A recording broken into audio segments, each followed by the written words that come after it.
Gospel of Mark chapter 14, verses 1 to 72. Reflection after the verses. Verse 1. After 2 days was the feast of the Passover, and of unleavened bread, and the chief priests and the scribes sought how they might take him by craft, and put him to death. Verse 2. But they said, Not on the feast day, lest there be an uproar of the people. Reflection on Mark 14, 1-2. Evil often hides behind religious appearances. We must guard our hearts from using faith as a mask for selfish plans. Verse 3. And being in Bethany in the house of Simon the leper, as he sat at food, there came a woman having an alabaster box of ointment of spikenard very precious, and she brake the box, and poured it on his head. Verse 4. And there were some that had indignation within themselves, and said, Why was this waste of the ointment made? Verse 5. For it might have been sold for more than 300 pence, and have been given to the poor. And they murmured against her. Reflection on Mark 14, 3-5. True love for Christ often seems wasteful to others. Generosity toward Jesus is never wasted. Verse 6. And Jesus said, Let her alone, why trouble all of you her? She has wrought a good work on me. Verse 7. For all of you have the poor with you always, and whensoever all of you may do them good, but me all of you have not always. Verse 8. She has done what she could, she is come beforehand to anoint my body to the burying. Verse 9. Verily I say unto you, wheresoever this gospel shall be preached throughout the whole world, this also that she has done shall be spoken of for a memorial of her. Reflection on Mark 14, 6-9. God sees the heart behind every act. What we do in devotion will be remembered in eternity. Verse 10. And Judas Iscariot, one of the 12, went unto the chief priests, to betray him unto them. Verse 11. And when they heard it, they were glad, and promised to give him money. And he sought how he might conveniently betray him. Reflection on Mark 14, 10-11. Greed and bitterness can lead us to betray what is most sacred. Guard your motives. Verse 12. And the first day of unleavened bread, when they killed the Passover, his disciples said unto him, Where will you that we go and prepare that you may eat the Passover? Verse 13. And he sends forth 2 of his disciples, and says unto them, Go all of you into the city, and there shall meet you a man bearing a pitcher of water, follow him. Verse 14. And wherever he shall go in, say to the master of the house, the master says, Where is the guest chamber, where I shall eat the Passover with my disciples? Verse 15. And he will show you a large upper room furnished and prepared, there make ready for us. Verse 16. And his disciples went forth, and came into the city, and found as he had said unto them, and they made ready the Passover. Reflection on Mark 14, 12-16. Even in his final hours, Jesus plans with purpose. God is always in control, even in dark moments. Verse 17. And in the evening he comes with the 12. Verse 18. And as they sat and did eat, Jesus said, Verily I say unto you, one of you which eats with me shall betray me. Verse 19. And they began to be sorrowful, and to say unto him one by one, Is it I? And another said, Is it I? Verse 20. And he answered and said unto them, It is one of the 12, that dips with me in the dish. Verse 21. The Son of Man indeed goes, as it is written of him, but woe to that man by whom the Son of Man is betrayed. Good were it for that man if he had never been born. Reflection on Mark 14, 17-21. Even among the closest followers, betrayal can happen. Yet Christ remains committed to his mission. Verse 22. And as they did eat, Jesus took bread, and blessed, and brake it, and gave to them, and said, Take, eat, this is my body. Verse 23. And he took the cup, and when he had given thanks, he gave it to them, and they all drank of it. Verse 24. And he said unto them, This is my blood of the New Testament, which is shed for many. Verse 25. Verily I say unto you, I will drink no more of the fruit of the vine, until that day that I drink it new in the kingdom of God. Reflection on Mark 14:22-25. The bread and cup remind us of his sacrifice. His death brings life to all who believe. Verse 26. And when they had sung in him, they went out into the Mount of Olives. Verse 27. And Jesus says unto them, All of you shall be offended because of me this night, for it is written, I will strike the shepherd, and the sheep shall be scattered. Verse 28. But after that I am risen, I will go before you into Galilee. Verse 29. But Peter said unto him, Although all shall be offended, yet will not I. Verse 30. And Jesus says unto him, Verily I say unto you, that this day, even in this night, before the rooster crows twice, you shall deny me 3 times. Verse 31. But he spoke the more vehemently, If I should die with you, I will not deny you in any way. Likewise also said they all. Reflection on Mark 14:26-31. We often overestimate our strength. True faith requires humility and dependence on God's grace. Verse 32. And they came to a place which was named Gethsemane, and he says to his disciples, Sit all of you here, while I shall pray. Verse 33. And he takes with him Peter and James and John, and began to be sore amazed, and to be very heavy. Verse 34. And says unto them, My soul is exceeding sorrowful unto death, tarry all of you here, and watch.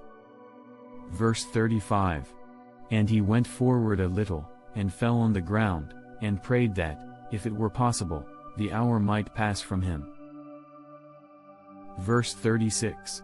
And he said, Abba, Father, all things are possible unto you, take away this cup from me, nevertheless not what I will, but what you will. Reflection on Mark 14:32-36. Jesus submitted fully to the Father's will. Even in agony, he chose obedience for our salvation. Verse 37. And he comes, and finds them sleeping, and says unto Peter, Simon, sleep you? Could not you watch 1 hour? Verse 38. Watch all of you and pray, lest all of you enter into temptation.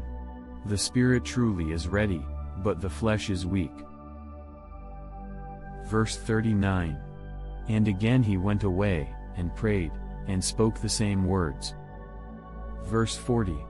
And when he returned, he found them asleep again, for their eyes were heavy, neither know they what to answer him. Verse 41.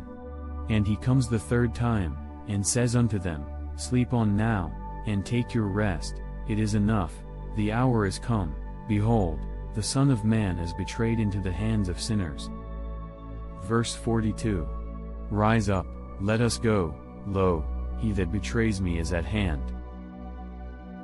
Reflection on Mark 14:37-42.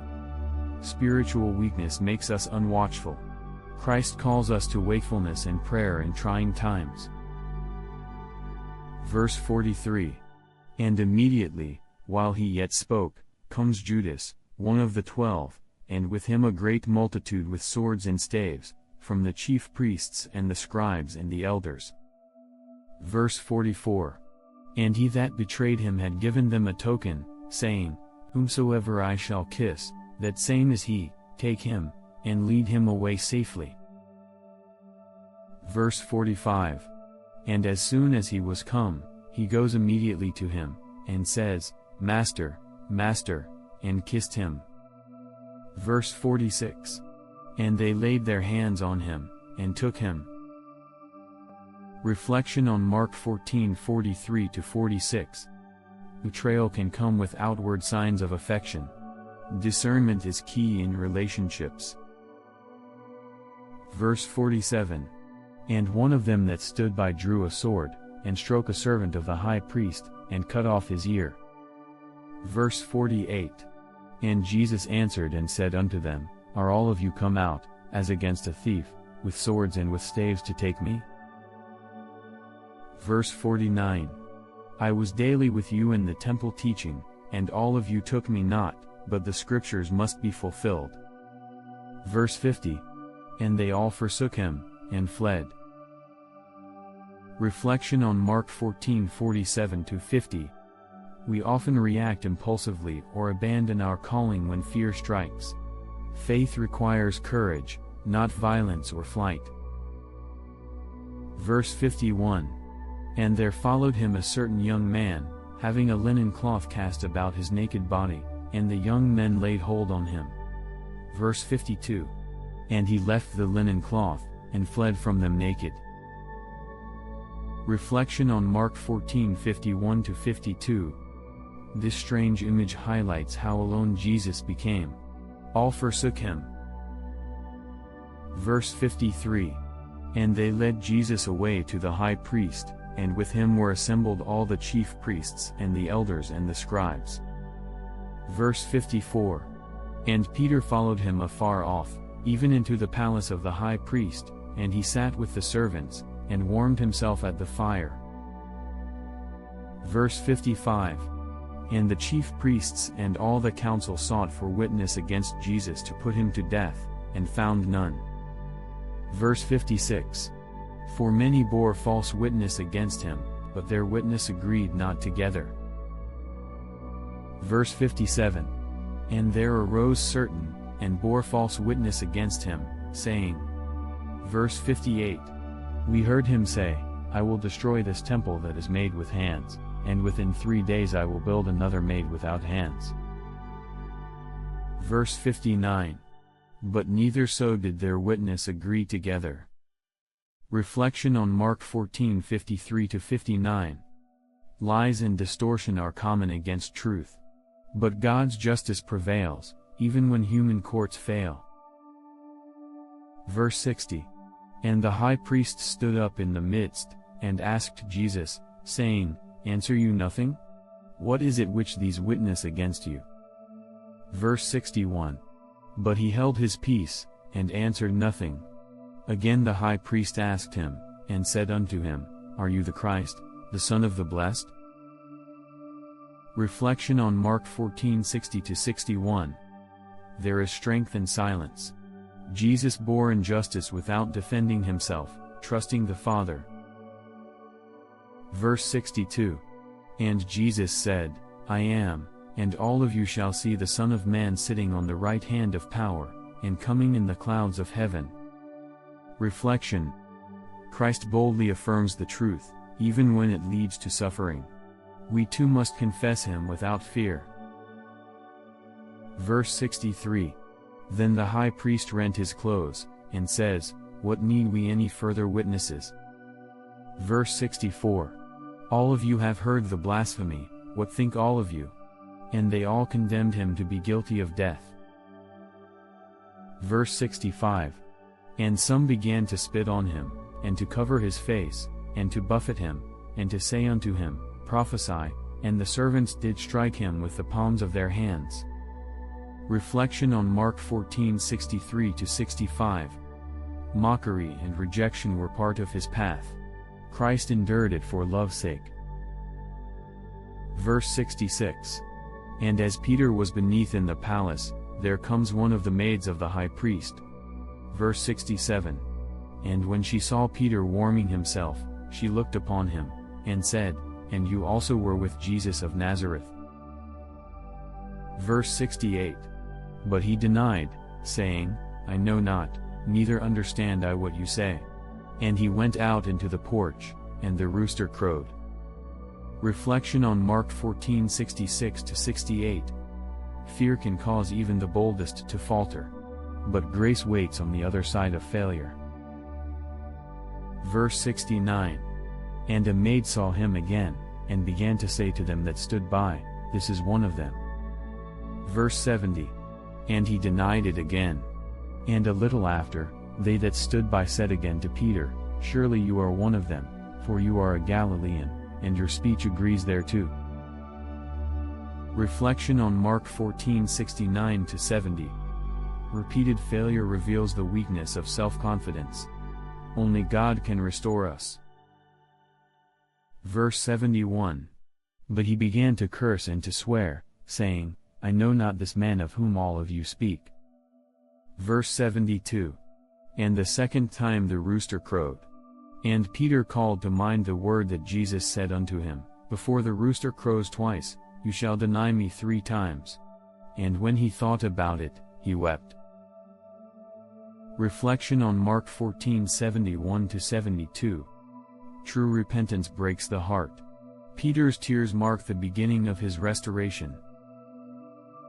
Final reflection on Gospel of Mark chapter 14. This chapter shows both Jesus' unwavering obedience and the disciples' human weakness. Betrayal, denial, fear, and abandonment surround him, yet he presses forward to fulfill God's redemptive plan. Mark 14 reminds us that Jesus understands our failures, yet still offers grace. Even when we fall, he remains faithful.